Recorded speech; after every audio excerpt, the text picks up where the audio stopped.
So if you don't see this movie in 3D in the theater, then you're missing out on the biggest selling point of the movie, in my opinion.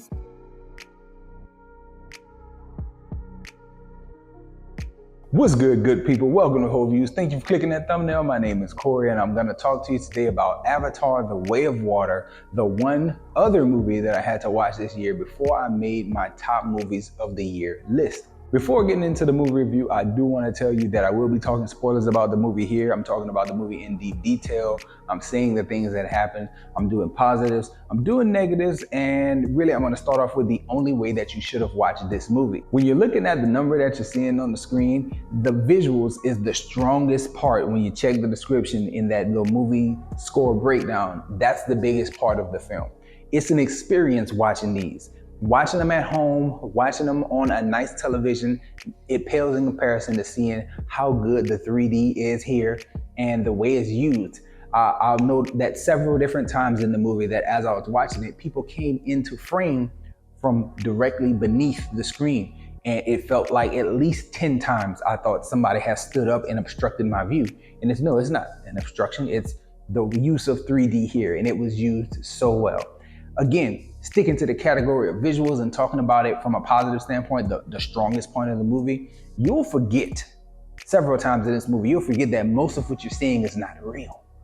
There are several different mechanical things that have humans inside that function. Like there's a crab thing that's walking around and grabbing stuff and fighting, and it's like, that crab thing probably doesn't exist in real life. We may have something that is close to it, but I don't believe we have anything that moves that fluidly in and out of water. Like, no, that's CG. It's really good CG. All the blue people, all the Na'vi, they are all motion capture. So we are looking at real actors underwater for real, doing things in motion capture suits, and it's just translating so well that you'll forget that you're looking at a totally CGI character, like computer generated character. That's what you're going to see though. That is what you're looking at. The first movie of Avatar, it really stood out with the environment and the world that is built.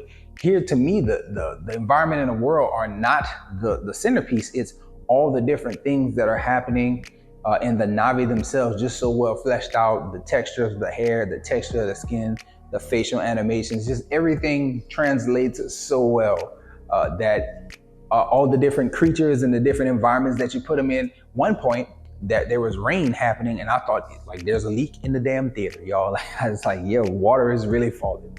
So yeah, the visuals is the only reason you want to see this thing in the theaters. I know it's a commitment to go and sit down 3 hours and look at a movie, but it's something in 3D, at least. It's something that you won't experience with other movies. And that's why I knew before making a top movies of the year list, it has to be on there and I have to see this before I count it against everything else. Because some of the movies that I consider like one of the best of the year is a technical marvel. And I knew that when it comes to talking about technical marvels, Avatar: The Way of Water really stands above a lot of other things in that regard. Staying in the positives category, talking about the fact that the movie is 3 hours, let's talk about pace and rewatchability. So I do find myself wanting to see this movie again, but I don't know, one, that I'll pay to see it again, and two, I'll commit to watching the entire thing again. Once it becomes to streaming and I can sit down in the comfort of my home and pause this thing and go do something and come back, it's definitely something that I want to look at again, specifically for a lot of the action pieces. Like there's a lot of good action set pieces that happen and the action is very crisp and it's enjoyable, and I just want to relive some of those moments, especially the fights between the two antagonists. You have Jake Sully's character, and then you have the commander who's been brought back in a very good way when it comes to like telling the story, because you wonder after the first one, how can you continue to have Stephen Lang play that character and continue to bring him back as the bad guy? And it's like, oh, very easily, you know, he's cloned in a blue body. That's cool. That's a cool way to do it. Those fights between him and Jake really stood out. Like all the moments that he were on screen and doing his action pieces, like I really enjoyed the Antagonist a good bit here. He seemed as though he was gonna go a different route than he went, but I still like the way that he portrayed his character, and I don't like the way that they kept him alive here to bring him back for sequels and just make it a thing moving forward. So, but I'll talk about that more in the negatives. Sticking in the positives and continuing to talk about pace, I think of The fact that, yes, it's 3 hours, but it didn't really feel like it. That time went by pretty quick. I think that the movie does not have a lot of wasted moments. Now, in the moment when you're watching it, you might think to yourself like, wow, the only reason we're watching this is basically James Cameron showing off what he can do in this scene. Like, let me just show you this boy bonding with this whale-like creature, Free Willy style. Let's do that and show this bonding, and it'll be just like a useless 5-6 minute scene. But then actually it comes back around, and that relationship is useful, incredibly useful when you get to the third act and a huge action set piece. And I really like the way that the creatures were talked about as being intelligent, and then you see the intelligence take place. Like, that stuff was really, really cool.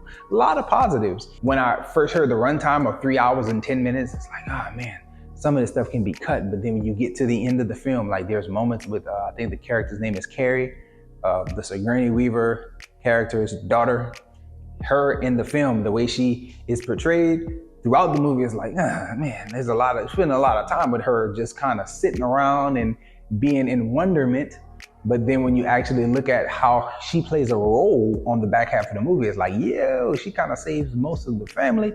And it's her connection to the water and connection to the God of their world, and that deep connection she feels that kind of saves everybody, and helps her connected to the animals, and the animals help. It's all cool stuff. But so yeah, not really many wasted moments, even though it's a big 3-hour film. Let's go to the weakest part, the negatives, y'all. The weakest part of the movie to me would be the storytelling. And first, I need to preference my comments with this. I went into this movie wanting to dislike it because of the runtime. Like, I thought, man, it's hard for me to get away for 3 whole hours.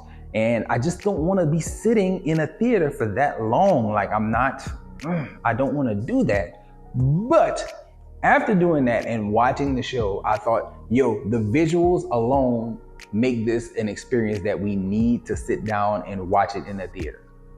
But aside from that, the storytelling is exactly what I expected. It's so basic, y'all. It's so annoyingly predictable, the storytelling that James Cameron does with the plot of this movie. So you have the family, right? In the first 15-20 minutes, they set up the family and the family dynamic, and that's fine. But in that same 15 to 20 minutes, I called it.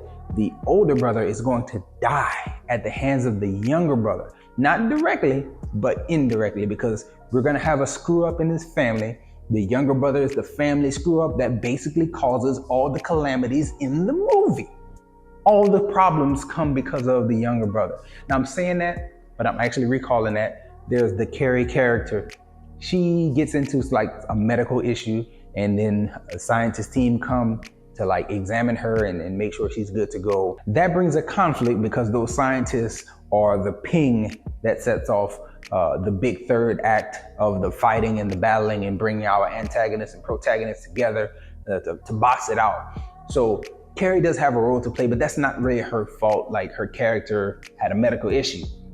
The younger brother, though, everything that happens to the younger brother that is a negative, I look at it like, yo, this is so basic. This is so predictable. Give you 3 examples real quick. The first one, when they arrive at the new place and he looks at the daughter, like, you instantly know you're gonna go after the chief's daughter. That's gonna cause problems.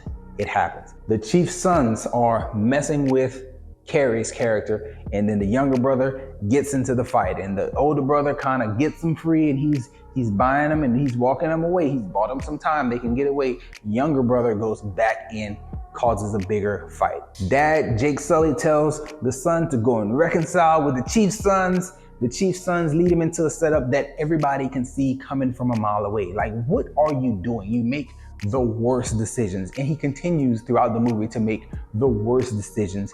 And it's annoying because anybody with eyes can see he's gonna mess up. He's gonna cause some people to die. He's gonna be the problem, and he's gonna survive. And all that stuff actually happened just like that. And it did bother me. It did bother me quite a bit that the way I thought the movie would go, it did go. Also, there were some other characters in here who were forgiven inexplicably. The fact that Spider, that character, is present at the end of the film and nobody suspects that he's working with the enemy. Like, why would you just let him back into your household and into your good graces? I would not have done that. That was a weird decision. Zoe Saldana's character, I forget the name of her, but I know that she's present and she does some kind of vicious things with Spider toward the end of the film. Like, she holding him hostage, she's about to kill him. I thought that was the right move to make, and like, why do we feel any connection to the Spider character? I don't know why Spider, I got cut by you and you was about to execute me. I wouldn't be wanting to be back in that household, in that family, like he is toward the end of the film. So I found that to be strange as well. And the most aggravating decision was the decision for Spider to save his father's avatar, like the clone that they made of the Colonel. Like, why are you saving him? Like, let him drown. He was about to let you get killed. He said several times that he's not your father, y'all not the same species, like y'all aren't connected. What are we doing? I didn't like that choice. I felt that was a negative. Ultimately, I have to say that the movie was good. It was a very good movie and it was a great experience more than it was a great movie. When I think about top movies of the year, I would say, yes, this is one you have to go see because of the experience, but not because of the story, because the family part of the story was something everybody could predict the beats, beat by beat by beat. And all of it happened the way I thought. I'll even use other examples, like when they met up with the Water Tribe and they started to assimilate. I knew that each one of the male characters, because of their stubbornness, would want to take on too much within the first few days. And it happened just like it happened. Like, they were falling off of animals and not swimming right and all that stuff. It's like, this is predictable. There's nothing about this is incredibly mind-blowing. But when you take the visuals, you take the action, you take the heart that it sets up in the beginning and then let it play out over time, it's like, yes, it does create a very good package. But that brother and his whole storyline and the family dynamic storyline was like, everybody could have called this. Anybody could have called this. Hope I'm not coming across as too negative, but those are my thoughts about Avatar: The Way of Water.